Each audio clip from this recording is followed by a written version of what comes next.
ঠিক বৃষ্টি আসার পূর্ব মুহূর্তে চারদিক একদম অন্ধকার হয়ে আছে, আকাশে মেঘ জমেছে, সবুজে ঘেরা এই শ্রীমঙ্গল। আমার বাসায় জানালা খুলেই চোখে পড়ে এই সবুজের মেলা। মাঝে মাঝে সকালবেলার পাখির ডাক আর হালকা রোদে দিনটা শুরু হয়।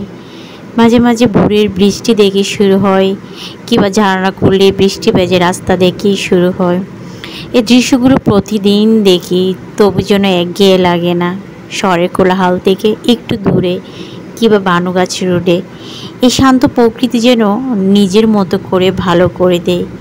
কোনো তাড়া নেই, আর একটু সময় নিয়ে বসি, একটু উপভোগ করি, যেন নিজেরই বাড়ি, নিজেরই আত্মা ফিরে পাবা, কিংবা কোনো এক আত্মীয়র বাড়িতে আসছি একটু প্রশান্তি নিতে। প্রকৃতি এমনই আপনজন আমাদের জীবনে। জীবনে আসল শান্তি হয়তো এখানেই লুকিয়ে আছে। তাই তো মানুষ রিফ্রেশমেন্ট খুঁজতে হলে বারবার প্রকৃতিতেই ফিরে আসে।